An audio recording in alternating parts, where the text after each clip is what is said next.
Imaginez un secret enfoui depuis les débuts de l'humanité, dissimulé sous le poids des siècles et peut-être oublié par les générations. Lorsque Dieu ordonna à Noé de construire l'arche, il lui donna également des instructions précises sur les créatures qui pourraient y entrer, assurant ainsi la préservation de la vie. Mais, et si toutes les créatures n'avaient pas reçu cette invitation? Et si une forme de vie, connue de rares initiés et enveloppée de mystères, avait été rejetée? Quel sombre secret pourrait être dissimulé dans les eaux du déluge, laissé derrière lorsque la porte de l'arche se referma? Aujourd'hui, nous allons plonger dans les mystères de l'arche et découvrir pourquoi une certaine créature n'aurait jamais pu franchir cette porte. Alors, laissez votre like et commençons la vidéo. Le contexte qui précède le déluge est l'un des plus tragiques et chargés de sens spirituel dans toute la Bible. L'humanité, créée par Dieu à son image et à sa ressemblance, s'était éloignée d'un chemin de droiture et de justice. Au lieu de refléter la gloire et la bonté de leur Créateur, les êtres humains étaient plongés dans la corruption et la violence. La Genèse 6.5 décrit cette période de déclin, affirmant que la méchanceté de l'homme était grande sur la terre et que toutes les pensées de son cœur se portaient chaque jour uniquement vers le mal. Ces mots témoignent de la gravité de la situation. Il ne s'agissait pas de comportements occasionnels ou de fautes isolées, mais d'un état profondément enraciné. Le mal dominait non seulement les actions extérieures, mais aussi les pensées et les intentions les plus intimes. Ce passage, avec sa langue directe et crue, montre combien l'humanité s'était détournée de son but originel, révélant une situation où la violence et l'égoïsme avaient envahi chaque aspect de la vie. Face à cette situation, Dieu prit une décision qui allait ébranler les fondements de sa création. Lui, qui avait façonné l'homme à partir de la poussière et insufflé dans ses narines un souffle de vie, exprimait maintenant des regrets quant à sa propre œuvre. La Genèse 6.6 décrit le chagrin de Dieu avec une émotion si humaine qu'elle est difficile à comprendre. L'Éternel se repentit d'avoir fait l'homme sur la terre, et il fut affligé dans son cœur. Le langage ici est d'une intensité rare, comme si Dieu lui-même, dans son infinie bonté, ressentait une profonde douleur face à la voie empruntée par l'humanité. Ce regret ne signifie pas un changement dans la nature divine, mais il nous aide, en tant qu'humains, à saisir la gravité de cet éloignement. Cette tristesse exprimée par Dieu montre combien il tient à sa création et combien les péchés de l'homme l'affectent profondément. Le Seigneur vit que la terre était remplie de violence et que l'intégrité de sa création était compromise. Sa réponse fut une douleur qui dépasse notre compréhension. C'est dans ce contexte que Noé apparaît comme un phare d'espoir au milieu de cette obscurité morale. Contrairement à ses contemporains, Noé était un homme juste et intègre, qui marchait avec Dieu. Genèse 6.9. Dans une génération qui avait totalement perdu son chemin, Noé se distinguait par sa relation sincère avec le Créateur. Ce marcher avec Dieu n'était pas simplement une obéissance de surface aux lois divines, mais une vie de communion et de respect profond. C'était sa foi et son intégrité qui faisaient de Noé un homme exceptionnel, digne de recevoir une mission dépassant sa propre survie. Il serait l'instrument par lequel Dieu préserverait une partie de la création. Lorsque Dieu décide de révéler à Noé son projet de détruire la terre par un déluge, il lui donne des instructions précises pour la construction de l'arche. Dieu ne se contente pas de lui confier une vision. Il lui fournit des directives détaillées concernant la taille, les matériaux et la forme de l'embarcation. L'arche ne serait pas seulement un moyen d'évasion, mais aussi un symbole de salut et d'obéissance fidèle. Construire cette arche, une tâche colossale et inédite, exigerait de Noé non seulement une grande force physique, mais aussi une foi inébranlable. Il devrait non seulement endurer le travail ardu, mais aussi supporter la moquerie de ses voisins et contemporains, qui le considéraient fou de consacrer sa vie à édifier un immense navire à une époque où un déluge semblait inconcevable. Pourtant, Noé suivit fidèlement chaque instruction, poussés par la crainte de Dieu et la confiance en lui, sachant que cette arche représentait la dernière chance de vie dans un monde condamné. Lorsque Dieu demanda à Noé de construire l'arche, il précisa que celle-ci ne servirait pas seulement à la survie de Noé et de sa famille, mais aussi à la préservation de toutes les espèces terrestres. Dans la Genèse 6, 19 à 20, Dieu lui ordonne d'emmener dans l'arche de tout ce qui vit, de toute chair, 2 de chaque espèce, pour les garder en vie avec toi. Il y aura un mâle et une femelle, des oiseaux selon leur espèce, des animaux selon leur espèce, et de tout reptile de la terre selon son espèce. 2 de chaque espèce viendront vers toi pour les garder en vie. Ces instructions divines témoignent de l'intention de Dieu de préserver sa création originelle, la mettant à l'abri, tandis que le déluge allait transformer radicalement la surface de la terre. En observant le mandat de Dieu à Noé, nous discernons un schéma clair dans l'ordre de préservation. L'accent est mis sur les créatures terrestres et les oiseaux du ciel, c'est-à-dire sur tous les animaux dont la survie dépendait de la terre ferme.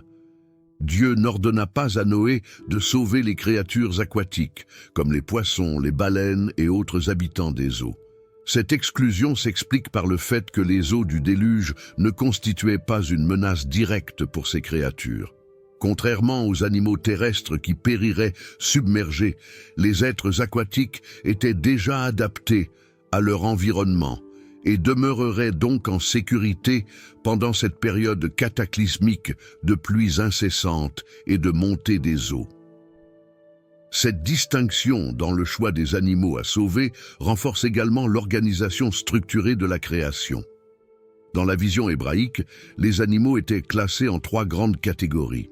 Ceux qui habitèrent la terre, ceux qui volaient dans les cieux et ceux qui vivaient dans les eaux. Chacune de ces sphères de la création avait un but et une fonction spécifique dans l'ordre cosmique établi par Dieu.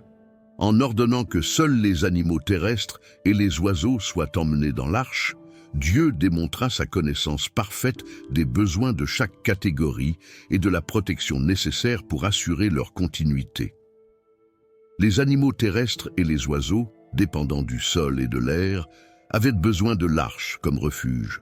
En revanche, les créatures aquatiques, immunisées contre les effets destructeurs du déluge, pouvaient survivre dans les eaux, recouvrant désormais la terre et poursuivre leur cycle naturel. Cet appel de Dieu à Noé fut également un grand exercice de foi et d'obéissance. Le mandat de rassembler les animaux terrestres et les oiseaux dans l'arche signifiait que Noé devait croire que ces créatures viendraient jusqu'à lui, guidées par la providence divine, ou qu'il aurait la tâche monumentale de les chercher et de les amener au refuge. Un des aspects les plus impressionnants de ce récit est la manière miraculeuse dont les animaux se sont rassemblés autour de Noé, obéissant à un ordre invisible, poussé par la providence divine. Dans la Genèse 7:9, il est écrit que les animaux entrèrent dans l'arche auprès de Noé, 2 par 2, mâles et femelles, comme Dieu l'avait ordonné. Cet acte défie la compréhension humaine, car il serait impensable qu'un seul homme, même avec l'aide de sa famille, puisse réunir un échantillon si diversifié de toutes les espèces de la terre. Ce que l'on voit ici est donc un miracle qui dépasse le pouvoir humain, où chaque animal, du plus petit au plus grand, répond à un appel divin, se dirigeant vers l'arche avec la tranquillité de ceux qui obéissent à une force bien supérieure.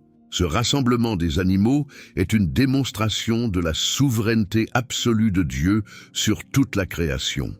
Dès le commencement, Dieu avait ordonné aux animaux d'habiter la terre, le ciel et les mers, chacun dans son habitat et selon son rôle, mais dans cette situation de crise cosmique, il convoque tous ces êtres à abandonner leurs instincts naturels pour se diriger vers l'arche. La diversité des espèces arrivant en paires exactes, mâles et femelles, reflète un ordre qui transcende la simple biologie. C'est une harmonie orchestrée qui met en lumière la main de Dieu jusque dans les moindres détails. Ce mouvement ordonné, où prédateurs et proies avancent côte à côte sans hostilité, est un aperçu du pouvoir divin qui, dans sa souveraineté, contrôle même les instincts les plus profonds des créatures. Des animaux qui, dans la nature, ne cohabiteraient jamais pacifiquement se retrouvent ici sous un même objectif, prouvant qu'aux yeux de Dieu, rien n'est impossible et que dans son plan, toute la création répond avec obéissance à son commandement. Au-delà de l'aspect pratique de la préservation des espèces, cet acte de rassemblement des animaux dans l'arche porte également une signification spirituelle plus profonde. Ces animaux n'étaient pas seulement amenés pour perpétuer la vie après le déluge, mais aussi pour jouer un rôle essentiel dans la relation renouvelée entre Dieu et l'humanité. La distinction entre animaux purs et impurs, que Dieu ordonne à Noé d'observer, est l'un des éléments les plus intrigants du récit de l'Arche et possède des significations qui s'étendent bien au-delà du contexte immédiat du déluge. Dans la Genèse 7, 2 à 3, Dieu ordonne à Noé de prendre avec lui 7 paires de chaque espèce d'animaux purs, mais seulement une paire de chaque espèce impure.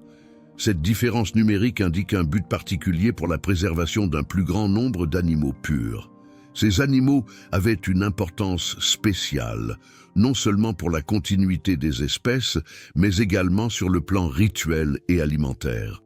Le fait de prendre davantage d'animaux purs montre qu'il serait nécessaire à la fois pour les sacrifices à Dieu et pour la consommation future après le déluge, lorsque les pratiques d'adoration et les rituels deviendraient des éléments centraux de la vie spirituelle de l'humanité.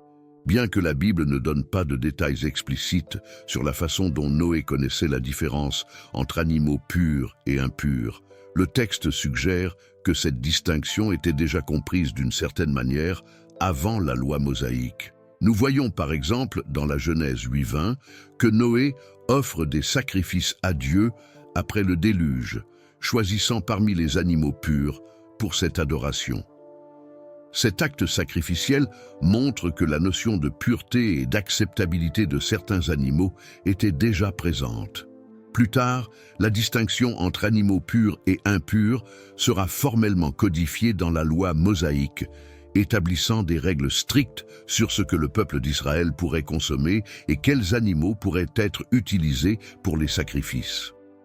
Dans le Lévitique 11, Dieu détaille clairement quels animaux sont considérés comme purs et impurs, précisant que seuls ceux qui ruminent et qui ont le sabot fendu comme les bovins, les chèvres et les moutons peuvent être consommés. Parmi les animaux aquatiques, seuls ceux avec des nageoires et des écailles, comme les poissons, sont déclarés purs. La loi mentionne également plusieurs oiseaux et même certains insectes qui peuvent être consommés, tandis que d'autres, comme les reptiles et les animaux carnivores, sont considérés comme impurs et donc impropres à la consommation et au sacrifice. La pertinence de ces distinctions va bien au-delà de l'aspect diététique. Pour le peuple d'Israël, les animaux purs et impurs représentaient bien plus qu'un simple choix alimentaire. Ils étaient un rappel constant de leur identité et de leur relation avec Dieu. Ces préceptes de pureté alimentaire renforçaient la séparation entre Israël et les nations voisines, qui consommaient fréquemment des animaux considérés comme impurs ou participaient à des rituels impliquant ces animaux. Ainsi, les lois de pureté servaient non seulement à protéger la santé des Israélites, mais aussi à maintenir une conscience spirituelle de pureté et de distinction. La pratique d'éviter les animaux impurs devenait un symbole visible de leur dévotion à Dieu et de leur obéissance à ses commandements, rappelant leur alliance et leur engagement à rester fidèles dans un monde rempli d'influences étrangères et de croyances diverses. Avec l'arrivée du Nouveau Testament, la perspective sur les aliments purs et impurs connaît une transformation majeure. L'apôtre Paul, dans Colossiens 2,16, exhorte les chrétiens à ne pas laisser personne vous juger au sujet de ce que vous mangez ou buvez. Ce changement s'explique par le fait qu'en Christ, la relation entre l'homme et Dieu ne repose plus sur une stricte adhésion aux lois cérémonielles et alimentaires, mais sur la foi et la rédemption. Jésus avait également enseigné que ce qui rend une personne impure n'est pas ce qui entre dans sa bouche, mais ce qui sort de son cœur, Matthieu 15, 11. Ces enseignements du Nouveau Testament marquent une transition d'une pureté extérieure vers une pureté intérieure, centrée sur la sincérité et la foi plutôt que sur des restrictions alimentaires. Cependant, l'idée de distinguer le pur de l'impur reste significative spirituellement, rappelant aux chrétiens l'importance de garder leur cœur et leurs esprits purs devant Dieu et d'éviter les pratiques qui déshonorent leur foi. Cette nouvelle perspective n'élimine cependant pas la valeur des anciennes lois de pureté et de régime alimentaire pour le peuple d'Israël.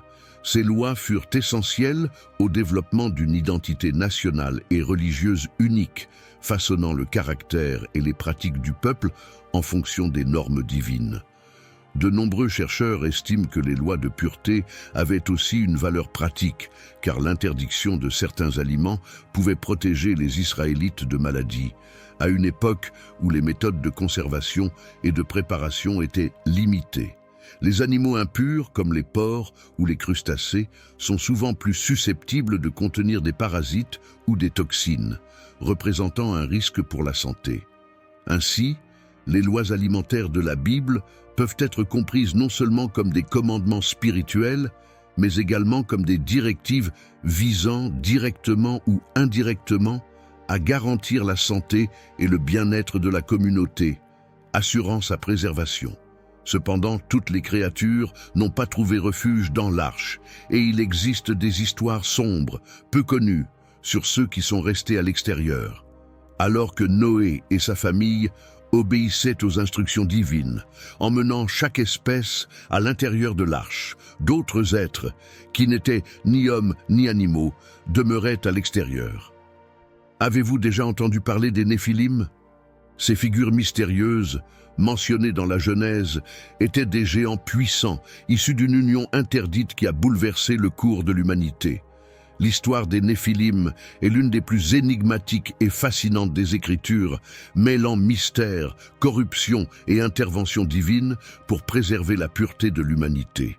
Dans la Genèse 6, 1 à 4, il est mentionné que lorsque les hommes commencèrent à se multiplier sur la face de la terre, les fils de Dieu virent que les filles des hommes étaient belles et prirent pour épouse celles qu'ils choisirent. De cette union naquirent les Néphilim, décrits comme des géants et des hommes de renom dans l'Antiquité. L'expression « fils de Dieu » a suscité de nombreuses interprétations au fil des siècles. Certains érudits pensent qu'il s'agissait des descendants pieux de la lignée de Seth, tandis que d'autres y voient des êtres angéliques, des anges déchus, qui, séduits par la beauté des femmes humaines, descendirent sur terre pour s'unir à elles. Cette interprétation, selon laquelle les fils de Dieu seraient des anges, est appuyée par d'autres passages bibliques, comme dans le livre de Job, où les fils de Dieu se présentent devant le Seigneur, suggérant ainsi un lien avec des êtres célestes. Cette vision confère à l'origine des Néphilim une dimension surnaturelle, accentuant le mystère qui les entoure. Les Néphilim, nés de l'union entre des êtres célestes et des femmes humaines, étaient des géants dotés d'une force et d'une stature extraordinaires. Leur présence sur Terre représentait non seulement une anomalie physique, mais aussi une menace spirituelle et morale. Une théorie intrigante suggère que ces anges déchus avaient l'intention de corrompre la lignée humaine. Depuis le péché d'Adam et Ève en Éden, Dieu avait promis qu'à travers la descendance de la femme surgirait un sauveur qui écraserait la tête du serpent. Genèse 3,15. Ce sauveur ou Messie serait celui par qui l'humanité retrouverait sa communion avec Dieu. Cependant, les Néphilim, probablement sous l'influence de Satan et de ses anges déchus, auraient cherché à entraver ce plan divin de rédemption. Il est possible que, en s'unissant aux femmes humaines, ces anges aient corrompu la lignée pure de l'humanité, la rendant vulnérable à l'influence démoniaque et à l'impureté spirituelle. Cette corruption généralisée aurait eu pour objectif de rendre impossible la venue du Sauveur promis, la lignée humaine étant désormais irrémédiablement souillée et incapable de produire une descendance pure. L'impact de cette union entre les fils de Dieu et les filles des hommes fut dévastateur pour la société de l'époque. Les Néphilim sont décrits comme des êtres puissants, des hommes célèbres pour leur force, et probablement redoutés pour leur nature violente. La Genèse 6, 5, 8 révèle que la méchanceté de l'homme s'était multipliée sur la terre et que toutes les pensées et intentions du cœur humain étaient continuellement orientées vers le mal. Le monde était plongé dans la violence et le péché, et les Néphilim, avec leur force surhumaine et leur origine perverse, aggravaient cette situation. Ils incarnaient une corruption qui dépassait le simple plan moral, affectant aussi bien le domaine spirituel que physique. Leur présence déformait le dessein de Dieu pour l'humanité et la création tout entière était menacée par cette corruption profonde. Dieu constata que, s'il laissait cette condition se perpétuer, l'humanité s'éloignerait de manière irréversible de sa nature divine, vouée à un état de dégradation irréparable. Face à cette situation, Dieu décida d'intervenir de manière radicale. Le déluge fut la réponse divine pour purifier la terre et éliminer la corruption qui s'était répandue partout. Dans la Genèse 6:7, Dieu déclare « J'effacerai de la face de la terre l'homme que j'ai créé, depuis l'homme jusqu'aux animaux, aux reptiles et aux oiseaux du ciel, car je me repens de les avoir faits. » Cette décision d'envoyer le déluge n'était pas seulement un acte de jugement, mais aussi un geste de protection pour l'avenir de la création. Dans sa sagesse, Dieu reconnut la nécessité d'un nouveau départ, d'une purification totale qui balayerait de la surface de la terre toute cette corruption, ne préservant qu'une lignée pure pour repeupler le monde. Le déluge, au-delà d'un événement de purification, marque aussi un moment de redéfinition de l'histoire humaine. La destruction des Néphilim et de l'humanité corrompue rétablit l'ordre divin, créant une nouvelle opportunité pour l'accomplissement du dessein de Dieu. Après le déluge, la relation entre Dieu et l'humanité prit une nouvelle dimension. Ce moment marqua un tournant, où Dieu établit une alliance de renouveau et de restauration avec l'humanité, promettant non seulement un nouveau départ, mais aussi l'assurance que jamais plus la terre ne serait détruite par un déluge. La figure de Noé est centrale dans ce contexte. Il incarne la foi, l'obéissance et la confiance dans le dessein de Dieu, des qualités qui le distinguèrent au sein d'une génération corrompue. Dans Hébreux 11:7, Noé est cité en exemple en tant qu'homme mu par la foi. Averti de choses encore invisibles, il construisit une arche pour sauver sa famille, mu par une crainte respectueuse.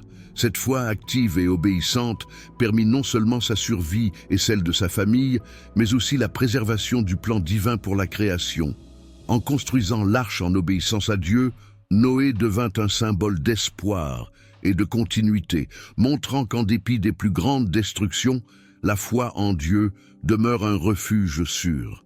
L'alliance que Dieu conclut avec Noé ne concernait pas seulement lui et sa descendance, mais toute l'humanité et tous les êtres vivants.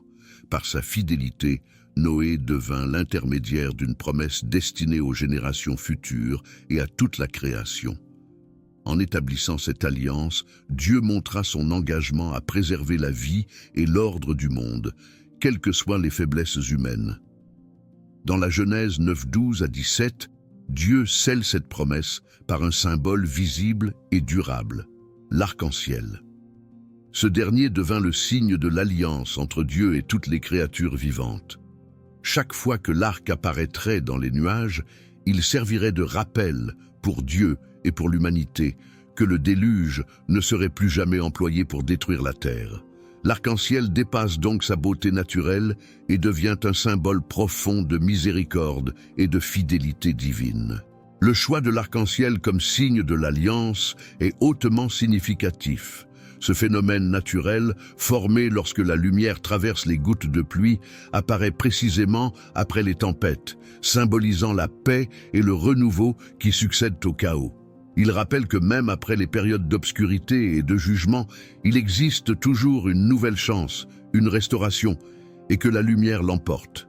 L'arc dans le ciel, avec ses couleurs harmonieuses, reflète la diversité et la beauté de la création, préservée par l'obéissance de Noé et de ceux qui étaient avec lui dans l'arche.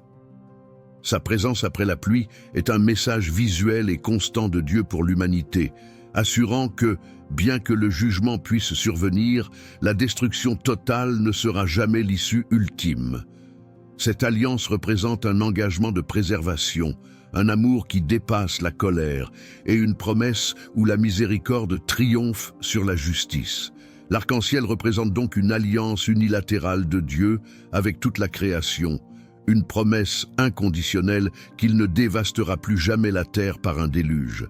Ce pacte n'exige rien en retour, illustrant un engagement fondé uniquement sur l'amour et la miséricorde de Dieu. Contrairement à d'autres alliances bibliques où le peuple a des responsabilités spécifiques, celle-ci est un acte de pure grâce. Voyant la fragilité humaine, Dieu choisit de retenir sa main de jugement. C'est comme si le cœur de Dieu se laissait émouvoir par l'humanité, reconnaissant ses limites et offrant une nouvelle chance pour que le monde recommence. Bien que Dieu voie le péché comme une réalité tenace dans le cœur humain, il choisit, par amour, de ne plus détruire la création. Ce geste divin démontre que, même si le jugement fait partie de la justice de Dieu, son amour et sa miséricorde triomphent toujours. En sortant de l'arche et en voyant l'arc-en-ciel, Noé prit conscience de la grandeur de cette promesse divine.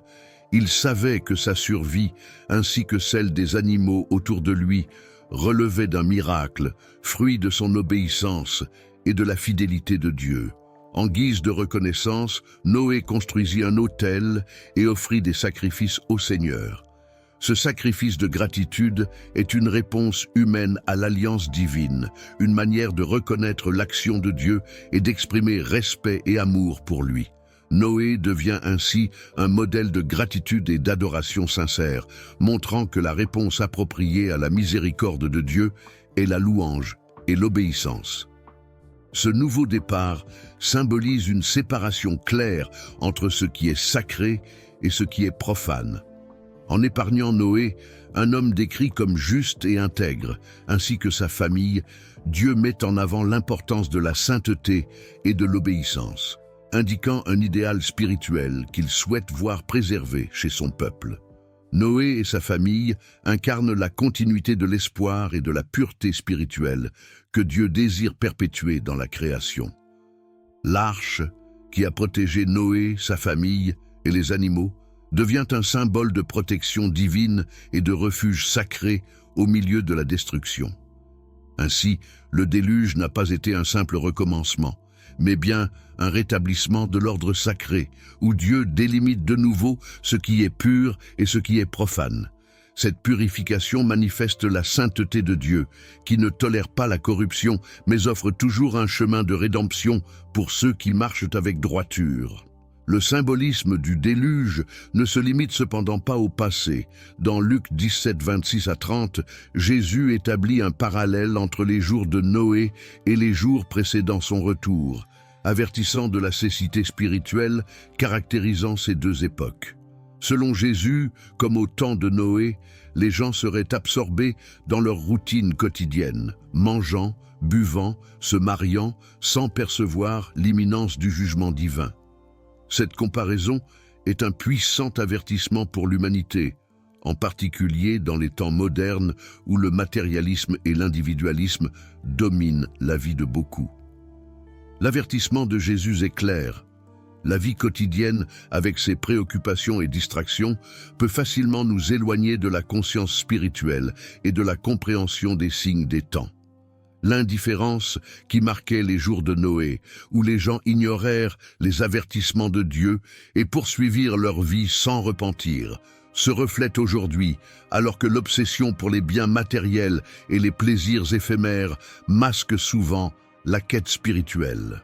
Le matérialisme et la cécité spirituelle que Jésus mentionne dans Luc 17 sont encore plus flagrants dans notre société moderne, où l'accumulation de biens et l'attachement aux réalisations terrestres sont devenus une priorité pour beaucoup. Notre époque, à l'image des temps anciens, tend à privilégier les réussites personnelles, le statut social et le plaisir immédiat, au détriment des valeurs spirituelles et de la connexion avec le divin. Jésus utilise l'histoire du déluge pour nous rappeler que, bien que ces activités quotidiennes puissent sembler anodines en elles-mêmes, elles deviennent dangereuses lorsqu'elles monopolisent l'esprit humain, l'amenant à négliger le but ultime de son existence. Le problème ne réside donc pas dans les activités en elles-mêmes, mais dans leur pouvoir de devenir un écran, créant une cécité spirituelle où la poursuite des choses temporelles fait obstacle à la conscience de l'Éternel. La conséquence de cette cécité est un éloignement progressif de la présence de Dieu et une perte de sensibilité envers ce qui est sacré. Jésus nous avertit que, tout comme le déluge surprit les habitants de la terre, sa seconde venue sera soudaine et inattendue pour ceux qui seront absorbés par les préoccupations mondaines. L'histoire de Noé, bien que lointaine dans le temps, porte des messages d'une actualité profonde pour l'humanité, surtout pour ceux qui cherchent à vivre selon les valeurs spirituelles et morales instaurées par Dieu. Ce récit n'est pas seulement l'écho d'un jugement passé, il est aussi une mise en garde pour le présent et une préparation pour l'avenir. L'appel à la vigilance spirituelle, illustré par la vie de Noé, résonne avec une urgence particulière aujourd'hui. En enseignant sur la fin des temps, Jésus utilisa l'histoire de Noé pour rappeler à ses disciples la nécessité d'être toujours attentifs et prêts, surtout dans un monde où le matérialisme et l'instantanéité détournent souvent l'attention de l'essentiel. Dans une société toujours plus centrée sur les possessions et les accomplissements matériels, l'exemple de Noé, qui consacra sa vie à une tâche apparemment irrationnelle aux yeux de ses contemporains, nous rappelle de garder notre regard fixé sur l'éternité, en résistant aux distractions du monde et aux séductions d'une vie qui ignore la dimension spirituelle. Noé vécut à une époque où la corruption et la violence étaient devenues la norme. Pourtant, il resta intègre, obéissant et fidèle au dessein de Dieu. Sa vie témoigne qu'il est possible de vivre dans la sainteté et la dévotion même au milieu des ténèbres et de la corruption généralisée. L'obéissance et la foi de Noé sont des qualités fondamentales qu'il incarna en construisant l'arche pendant de longues années sans voir de signes tangibles du déluge à venir. Il suivit les instructions de Dieu sans hésiter, montrant une foi active, qui se manifeste à travers des actions concrètes et une posture d'obéissance constante. Cette même foi et obéissance sont exigées des chrétiens aujourd'hui, appelés à cheminer dans un monde qui, à l'image des jours de Noé, rejette souvent les vérités spirituelles au profit de l'immédiateté et de l'autosuffisance. Noé nous enseigne que la véritable foi ne repose pas sur des signes visibles ou des preuves immédiates, mais sur une confiance inébranlable en la nature et les promesses de Dieu, même lorsque la réalité semble indifférente ou contraire à ses promesses. Cet appel à la préparation n'est pas un message de peur, mais d'espoir.